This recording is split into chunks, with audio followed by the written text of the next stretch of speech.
Hello दोस्तों, क्या हाल है। तारीख आज 19 फरवरी 2026 दिन गुरुवार। आइए जान लेते हैं यूपी की सिलेक्टेड काम की 25 बड़ी खबरों को। इससे पहले आप चैनल को सब्सक्राइब करके वीडियो को लाइक कर दीजिए। आज की पहली बड़ी खबर, भाजपा प्रमुख मायावती ने राष्ट्रीय और प्रदेश स्तर पर संगठन में बड़ा फेरबदल किया है। आकाश आनंद के फुफर डॉक्टर अशोक सिद्धार्थ को दिल्ली, गुजरात, छत्तीसगढ़ और केरल का केंद्रीय प्रभारी बनाया गया है। इसके अलावा नौशाद अली को लखनऊ, कानपुर, आगरा, मेरठ की जिम्मेदारी मिली है। यह बदलाव आगामी विधानसभा चुनावों को मुस्लिम समुदाय को पार्टी से जोड़ने के उद्देश्य से किया गया है।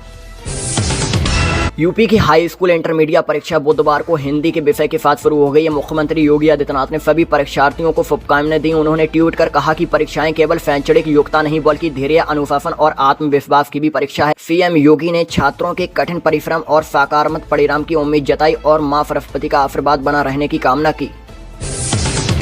एटा में यातायात पुलिस ने शराब के नशे में 2 अनुबंधित बस चालकों को पकड़ा। आगरा से कासगंज जा रही थी। इन बसों में चालकों ने शिकायत पर जांच की गई। ब्रेथ एनालाइजर से पुष्टि होने पर यात्रियों को सुरक्षित बस स्टैंड पर उतारकर दूसरी बसों में भेजा गया। दोनों बसों का चालान कर परिवहन निगम की रिपोर्ट दी गई।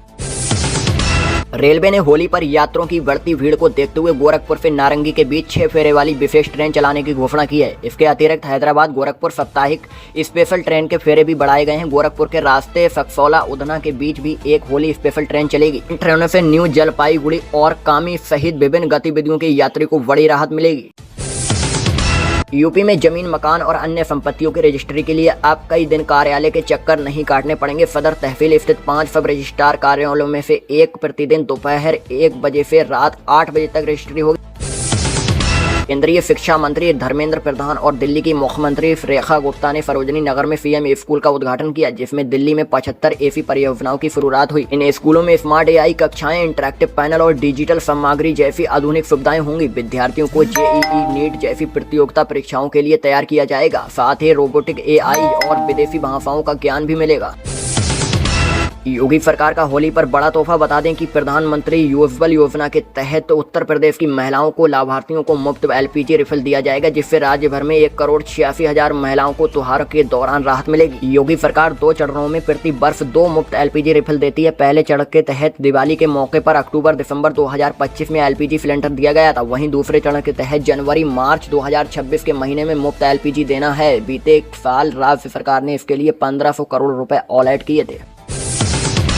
उप मुख्यमंत्री ब्रजेश पाठक ने प्रयागराज में बंटुकों की सिक्का खींचने की घटना को महाअपराध बताया। उन्होंने कहा कि ऐसा करने वालों को बड़ा पाप लगेगा और पुलिस वालों को बल प्रयोग करने का अन्य तरीके अपनाने चाहिए थे। समाजवादी पार्टी भी इस मुद्दे पर भाजपा को घेर रही है। मुख्यमंत्री योगी आदित्यनाथ ने विधानसभा श्रद्धालुओं की सुरक्षा और नियमों के पालन पर जोर दिया था।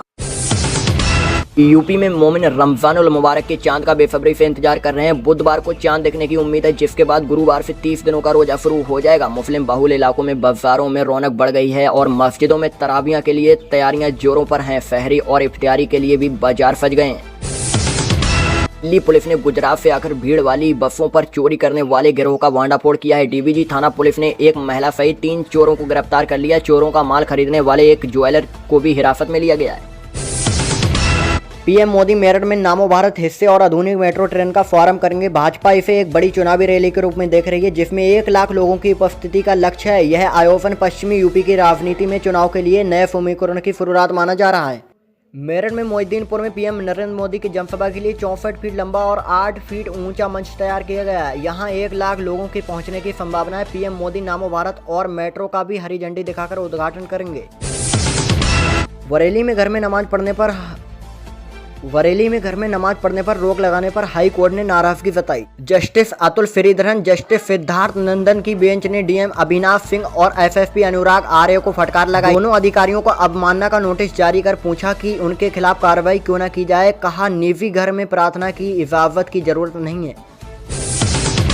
बाराबंकी के कोटिडी में प्रशासन ने अवैध निर्माण पर बुलडोजर चलाया, जिसमें एक बाउंड्री वॉल ढहा दिया गया। एक अधिवक्ता की शिकायत पर यह कार्रवाई हुई, जिसमें सर्वजीत पर 6000 वर्ग फीट जमीन पर कब्जे का आरोप था। तहसीलदार के निर्देश पर टीम ने कार्रवाई की। हालांकि सर्वजीत के बिना पैमाश और नोटिस के कार्रवाई का आरोप लगाया। गलत रिपोर्ट देने पर लेखपाल पर भी कार्रवाई हुई। उत्तर प्रदेश में लाखों आंगनबाड़ी कार्यकर्ताओं और सहायकों के लिए बड़ी खुशखबरी है। मुख्यमंत्री योगी आदित्यनाथ ने उनके मानदेय में वृद्धि की घोषणा की है। आज तक द्वारा प्रमुखता से उठाई गई आंगनबाड़ी महिलाओं की समस्या पर संज्ञान लेते हुए सरकार ने यह महत्वपूर्ण कदम उठाया। यूपी में 1,82,113 आंगनबाड़ी कार्यकर्ता और 1,28,811 सहायक कार्यकर्ता हैं। मुख्यमंत्री की घोषणा के बाद अब इनके मानदेय में वृद्धि की जाएगी, जिसके लिए विभाग द्वारा आवश्यक कार्रवाई शुरू हो गई है। मुरादाबाद में साइबर ठगों ने बैटरी अपडेट करने के नाम पर ठगी का नया तरीका अपनाया है। मोबाइल पर बैटरी का अपडेट का मैसेज आता है, जिस पर क्लिक करते ही फोन हैक हो जाता है। पिछले 10 दिनों में 3 मामले सामने आए हैं, जिसमें एक कारोबारी के खाते से 8,81,000 रुपए उड़ा दिए गए। पुलिस जांच में जुटी है। लोगों को ऐसे मैसेज से सावधान रहने की सलाह दी गई है। कानपुर में किसानों के लिए फार्म रजिस्ट्री करना अनिवार्य है, जो सरकारी योजनाओं का लाभ लेने के लिए महत्वपूर्ण है। फरवरी का आधा महीना बीत जाने के बावजूद 2,85,000 किसानों में से 1 लाख से अधिक किसानों की रजिस्ट्री अभी तक पूरी नहीं हो पाई है। जिला अधिकारी के निर्देश के बावजूद लेखपाल और पंचायत सचिवों द्वारा यह कार्य अधूरा है, जिससे पीएम किसान सम्मान निधि जैसी योजनाओं में बाधा आ सकती है।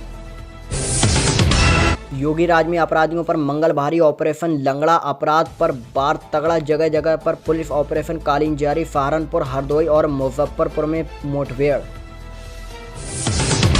22 फरवरी से विदेश दौरे पर रहेंगे सीएम योगी। सिंगापुर, जापान के दौरे पर रहेंगे सीएम। निवेश को आकर्षित करने के लिए विदेश यात्रा। सीएम के साथ एक डेलीगेशन भी जाएगा।